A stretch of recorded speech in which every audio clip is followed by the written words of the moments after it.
사도 신경으로 신앙 고백하겠습니다.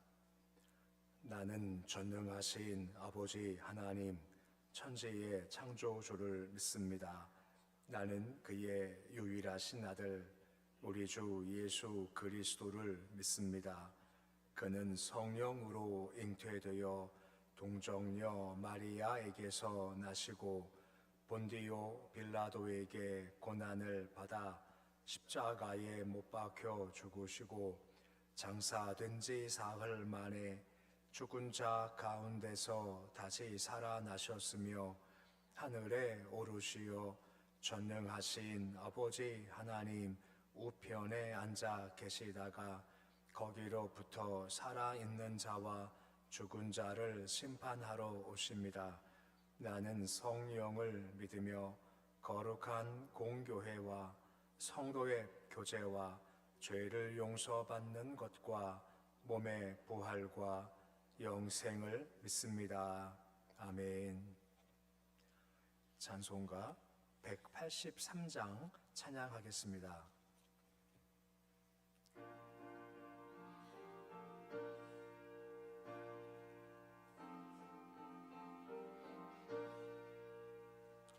빈들의 마른 풀같이 시들은 나의 영혼 주님이 약속한 성령 간절히 기다리네.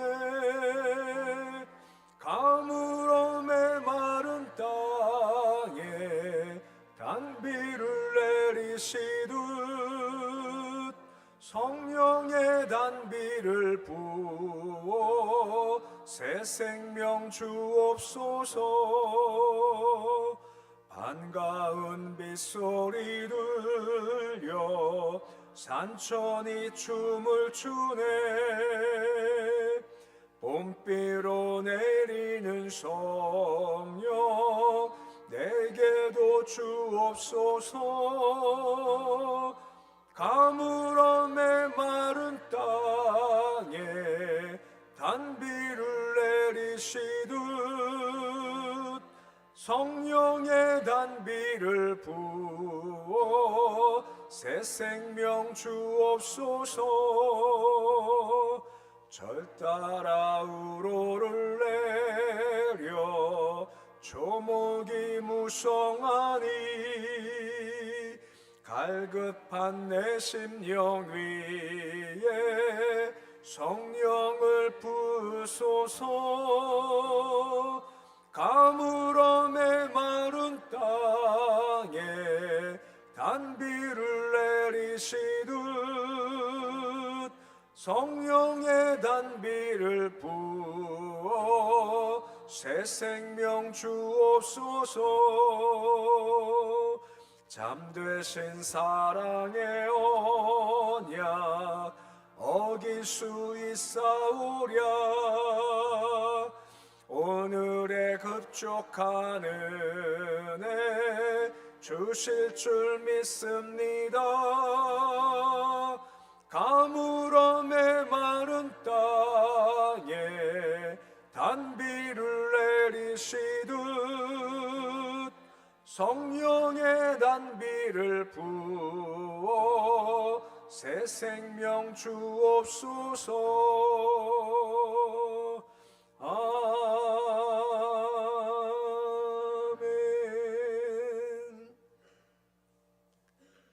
오늘 말씀은 로마서 8장 9절에서 17절까지의 말씀입니다. 로마서 8장 9절에서 17절까지의 말씀입니다.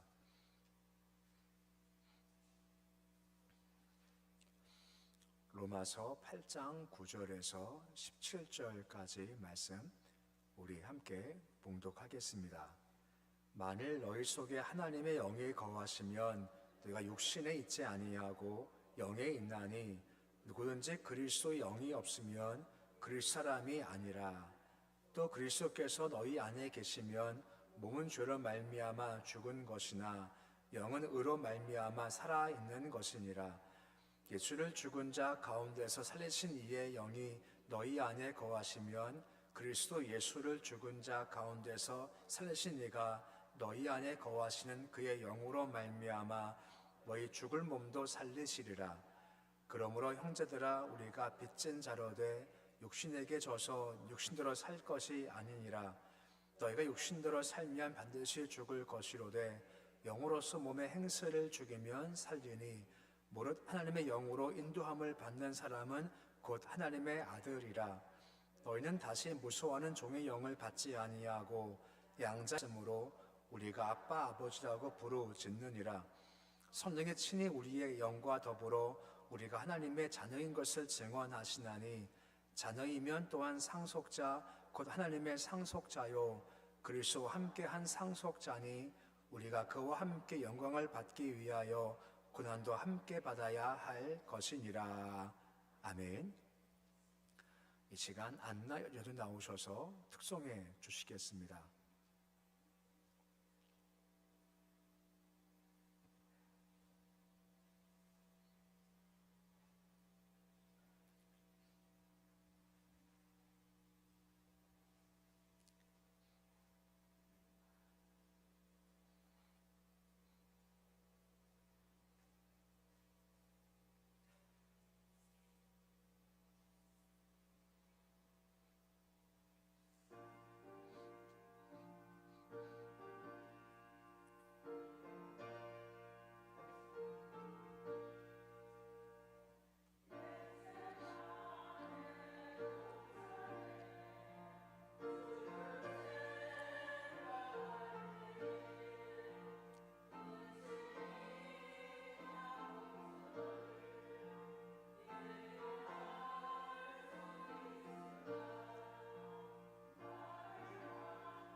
아멘.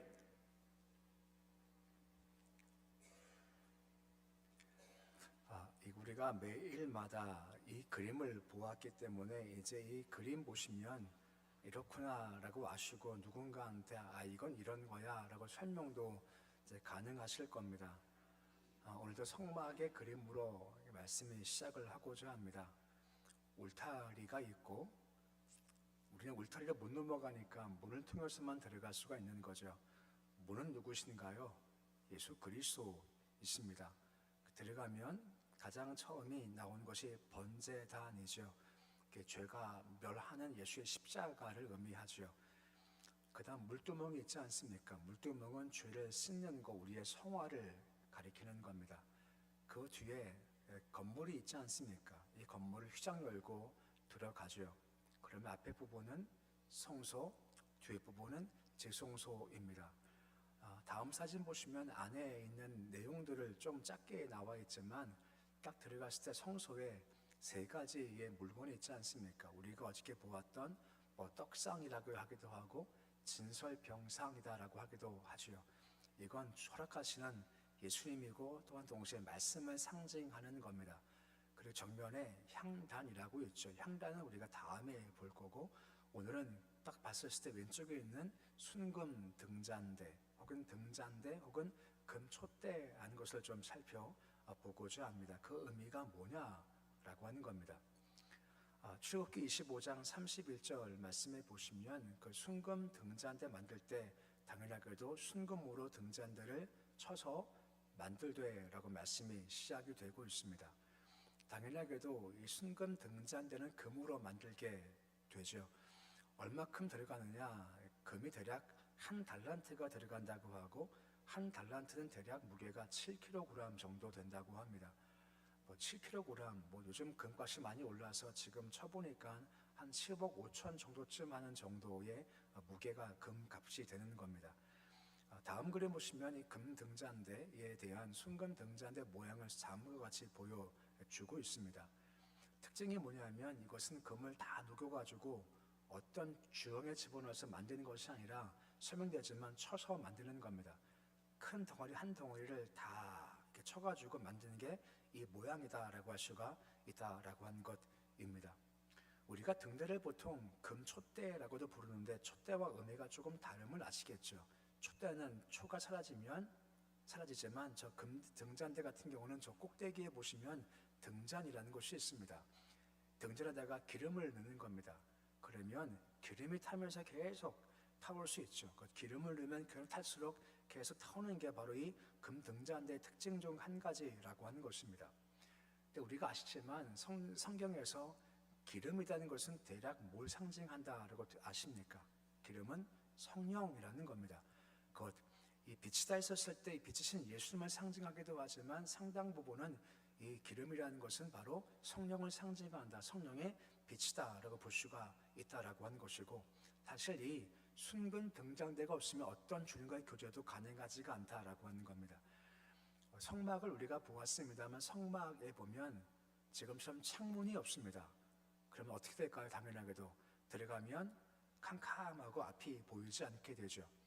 그 순금 등잔에서 빛을 비춰줘야만 제사장들이 그 안에 들어가서 활동도 가능한 거고 조화 교제도 가능할 수가 있다라고 하는 겁니다. 이 순금 등잔대에서 빛을 비춰주지 않으면 어떤 것도 보일 수 없고 어떤 교제도 활동도 가능할 수가 없다라고 하는 겁니다.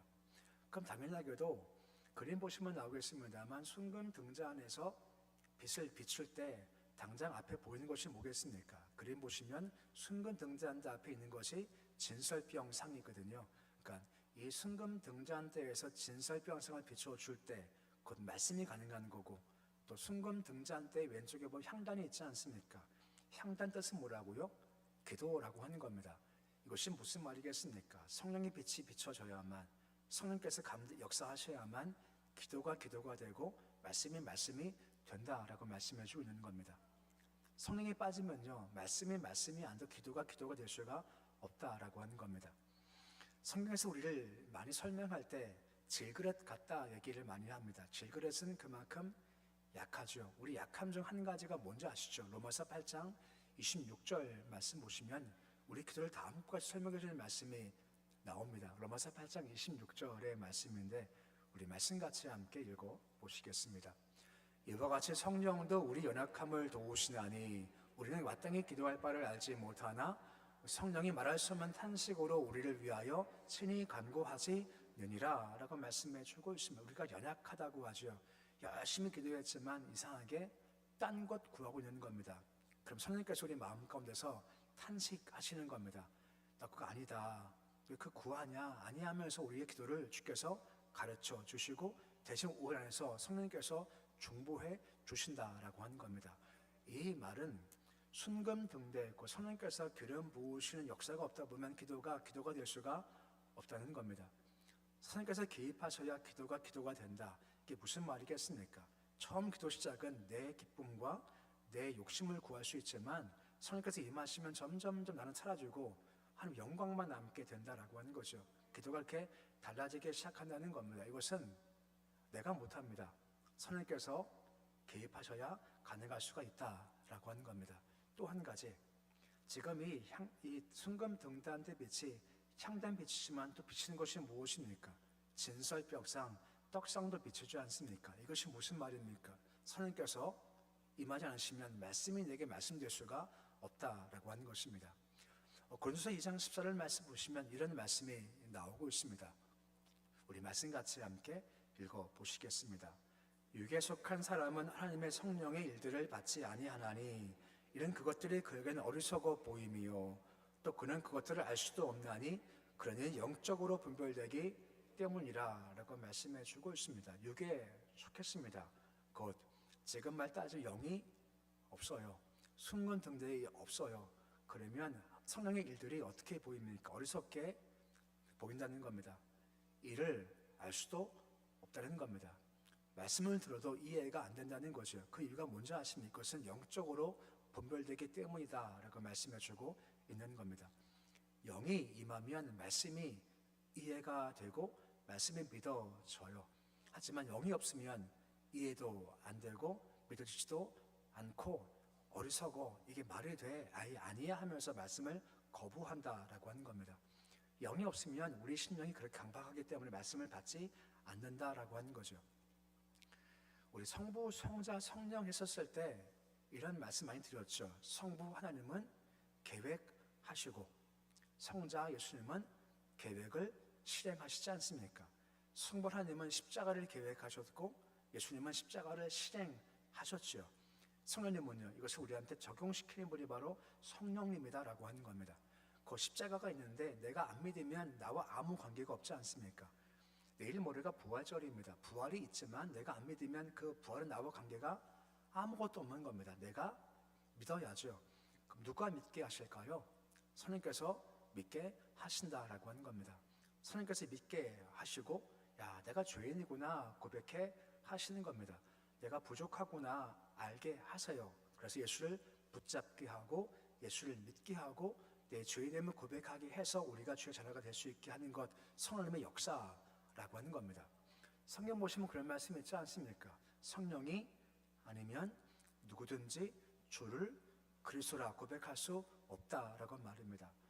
우리가 주를 예수님이 고백하는 이유가 뭔지 아십니까? 우리 믿음도 아닙니다.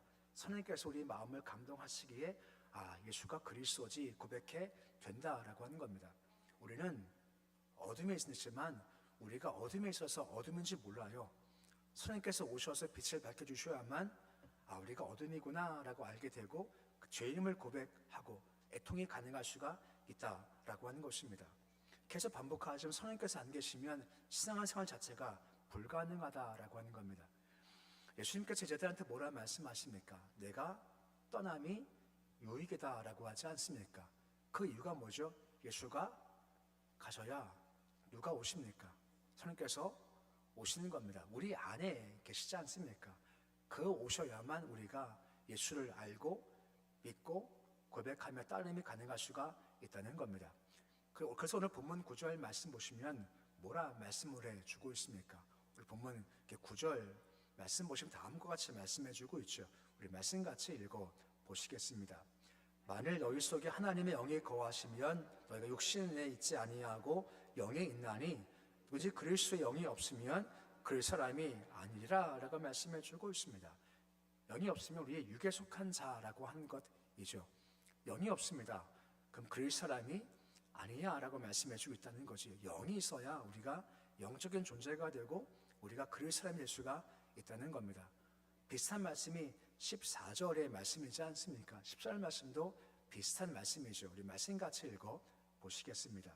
무릇 하나님의 영으로 인도함을 받는 사람은 곧 하나님의 아들이라 고백해주고 있습니다. 하나님의 영이 없어요. 그럼 하나님의 자녀가 될 수가 없다라고 하는 겁니다. 이게 바로 성령님의 역사합니다라고 하는 것입니다. 성령님은 먼저 우리의 존재를 바꾸시는 겁니다. 우리가 마귀의 자녀였지만 성령께서 오시면 우리가 마귀의 자녀가 아닌 하나님의 자녀가 되게 하시죠. 우리가 육에 속한 자였지만 영이 임하시면 영에 속한 자녀가 된다라고 하는 겁니다. 그래서 존재를 바꾸어 놓으시는 겁니다. 이게 큰 역사이죠. 이게 끝이냐? 그렇지 않습니다. 존재가 바뀌면 그 다음 우리가 사역할 수 있게 그 영적인 부분을 역사해주는 말씀이 이어지게 됩니다. 그림 보시면 다시 똑같은 그림이지만 순금 등잔 금솥대를 보여주고 있죠. 지금 가지가 몇 개인가요? 줄기가 하나 있고 가지가 6개가 있지 않습니까? 가운데 줄기가 있고 거기서부터 6개의 가지가 이렇게 나오게 되는 거죠. 이 모양 가지고 여호와의 일곱 영이다 라고 이사야에 예언된 말씀을 가지고 설명을 하곤 합니다. 이사야서 11장 1절과 2절 말씀 보시면 7개 영에 대해서 설명을 해주는 말씀이 이어지고 있습니다. 이사야 11장 1절과 2절인데 우리 말씀 같이 함께 읽어보시겠습니다. 그의 위에 여호와의 영 곧 지혜와 총명의 영이요 무략과 재능의 영이요 지식과 여호와를 경외의 영이 강림하시리니 라고 말씀을 해주고 있습니다. 여호와의 영, 이렇게 줄기이지 않습니까? 그리고 양옆에 세 개가 있다고 했죠. 비슷합니다. 짝이 있습니다. 지혜와 총명, 무략과 재능, 지식과 여호와의 경외의 영이 임한다라고 말씀해주고 있다는 겁니다. 그 성령께서 임하시면 이런 것들이 삶 가운데 부어짐을 통해서 사역이 가능하게 된다는 겁니다. 다시 말씀하지만 앞에 부분은 우리의 존재가 바뀌는 겁니다. 우리가 하나님 변화가 됐죠. 그 다음 영이 부어지면 그 다음부터는 사역이 가능하게 된다라고 하는 겁니다. 그러면 첫 번째 짝이 있지 않습니까? 11장 2절 말씀 보시면 여호와 영이 있는데 두 가지가 짝이 돼요. 지혜와 총명이라는 겁니다. 짧게 말씀하면 지혜는 이런 겁니다. 이거는 일 처리 능력인 겁니다. 곧 지식을 활용할 줄 아는 겁니다. 내게 도구가 있죠. 이것을 잘 쓸 줄 아는 게 바로 지혜라는 것이고, 총명은 문제가 뭐냐? 총명은 뭐냐 하면 다른 말로 통찰력이고, 딱 봤었을 때 이게 문제구나 라고 문제가 뭔지 아는 게 바로 총명이라고 하는 겁니다. 또 다음 보시면 두 개의 짝이 있지 않습니까? 모략과 재능의 영이다 라고 나오는 겁니다. 모략은 뭐냐 하면 해결 방법을 잘 찾는 것이 바로 모략입니다. 방법을 잘 찾죠. 재능은 쉽게 말하면 기술력입니다. 기술이 참 좋은 것을 재능이라고 하죠. 또 그 다음 보시면 또 하나의 짝이 있습니다. 지식과 여호와를 경외하는 영이다 라고 나와 있지 않습니까? 지식은 풀어가는 노하우를 가리키는 것이고, 여호와를 경외한다는 것은 당연하게도 주의 영을 인정합니다 하는 이것이 임한다는 겁니다. 이것이 임할 때 사역이 가능해요. 다시 반복하고 성령께서 임하시면 우리 존재를 바꾸어 놓으시고 그 위에 기름 부으셔서 우리로 하여금 이런 것들을 주심으로 사역케 하고 우리가 죄를 감당케 해 주신다라고 하는 겁니다. 대표적으로 출애굽기를 보면 성막을 건축하지 않습니까? 그때 쓰신 사람이 몇 명 있는데 그중 한 사람이 바로 부살렐이라는 사람입니다. 오늘 말씀과 비슷해요. 출애굽기 31장 2절과 3절 말씀 보시면 여호와께서 그를 부르실 때 다음과 같이 영을 충만케 했다는 말씀이 나오고 있는 겁니다. 출애굽기 31장 2절과 3절 말씀인데 우리 말씀 같이 함께 읽어보시겠습니다. 내가 유다 지파 훌의 손자요 우리의 아들인 부살렐을 지명하여 부르고 하나님 영을 그에게 충만하게 하여 지혜와 총명과 지식과 여러 가지 재주로 라고 나와 있지 않습니까? 부살렐을 부르시는 겁니다. 그를 통해 성막을 지으시거든요. 근데 그냥 시키지 않습니다. 뭘 주십니까? 여영을 그에게 충만케 하시는 겁니다.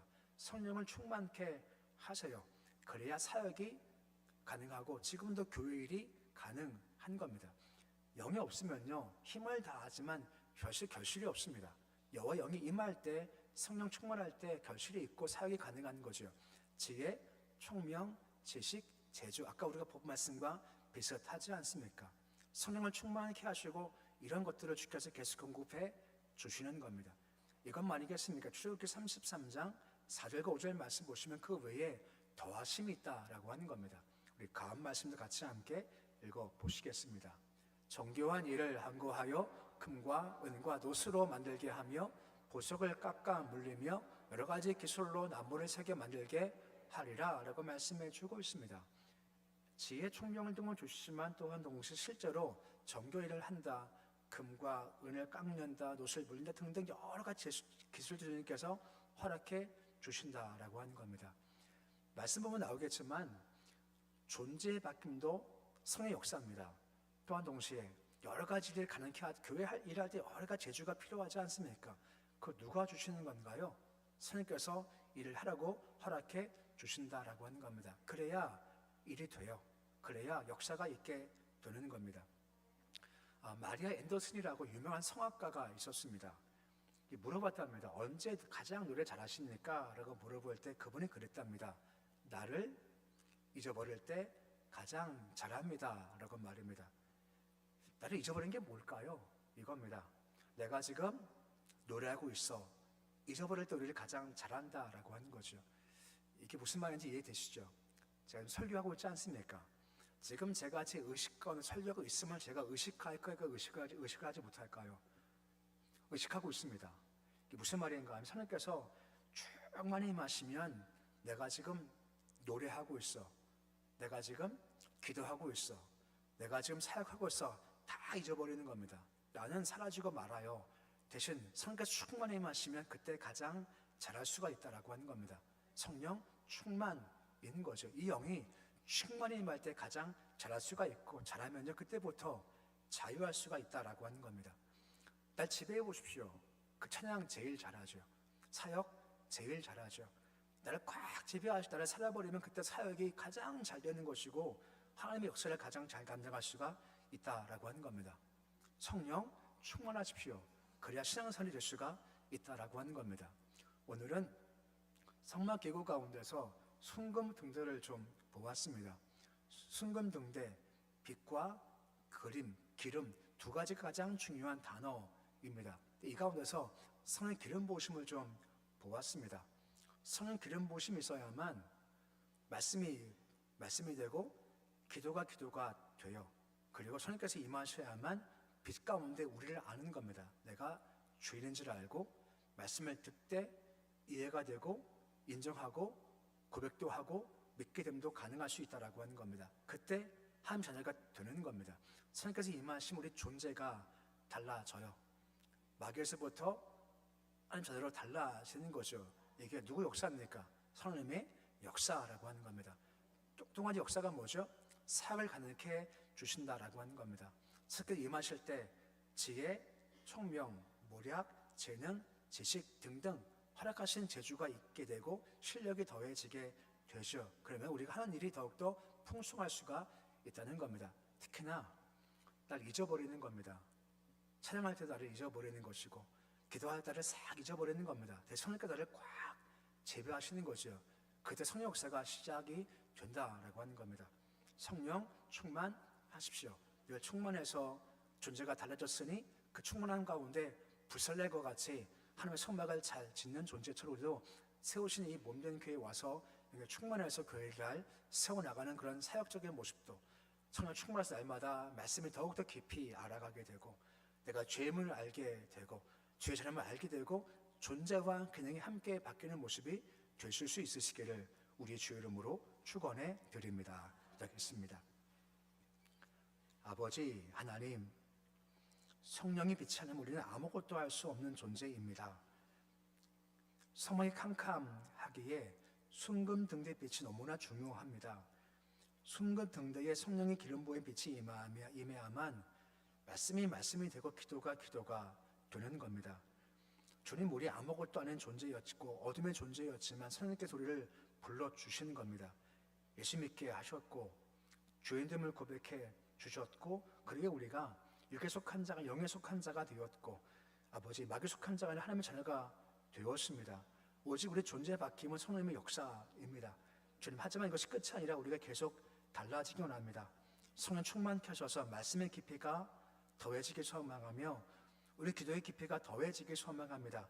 말씀을 더 깊이 깨닫게 해 주시고 말씀을 안다는 것은 삶이 달라진다는 겁니다. 성령 충만해서 말씀을 통한 삶이 달라지도록 도와주시고 우리 기도도 단순히 내 욕심과 내 뜻을 위한 기도에서 예수님처럼 주님 내 원대로 마시고 아버지 오늘 하옵소서 하고 자기를 포기하고 자기를 낮추고 대신 주 영광을 바라보시는 깊은 기도까지 가도록 주께서 도와주시옵소서. 또한 주님 사역도 가능하기 원합니다. 주님은 지혜, 총명, 모략, 재능, 지식, 실력을 주시는 분이십니다. 부살렐 아버지 그를 통해서 멋진 성막을 건축하는 것도 여호와 영이 임했기 때문에 가능한 겁니다. 성령 우리 각자에게 은사 주시고 실력을 더하셔서 우리 교회 안에 부살렐을 세워 주시기 소망합니다. 주님 여러 부분에서 사역 감당해 나가지 않습니까?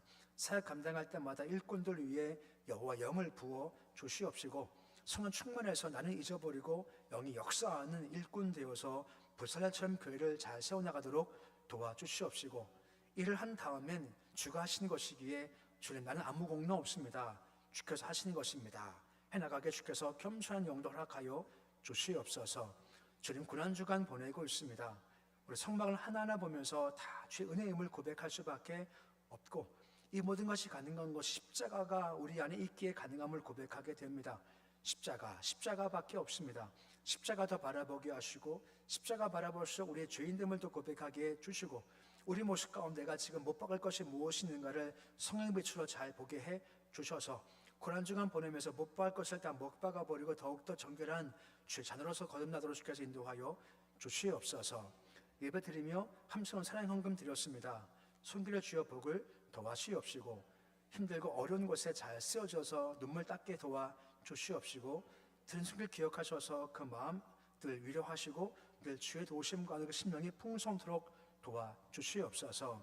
오늘 주의 하루가 시작되었습니다. 아버지, 오늘 하루 성령님과 함께 걷는 하루가 되기를 소망합니다. 성령님은 숨결입니다. 우리와 함께 호흡하시는 분이십니다. 오늘 하루 걸어갈 때 나와 함께 호흡하시고 나와 동행하시 걷는 성령님을 잘 의식하게 도와 주시옵시고, 성령님의 지배를 받아서 세상 죄길 걸어가지 않게 해 주시옵시고, 말씀의 길로 십자가의 길로 걸어가는 하루의 삶 살게 도와 주시옵소서. 예수님의 이름으로 기도드립니다. 아멘. 하늘에 계신 우리 아버지, 아버지의 이름을 거룩하게 하시며 아버지의 나라가 오게 하시며 아버지의 뜻이 하늘에서와 같이 땅에서도 이루어지게 하소서. 오늘 우리에게 일용할 양식을 주시고 우리가 우리에게 잘못한 사람을 용서하여 준 것 같이 우리 죄를 용서하여 주시고 우리를 시험에 빠지지 않게 하시고 악에서 구하소서. 나라와 권능과 영광이 영원히 아버지의 것입니다. 아멘.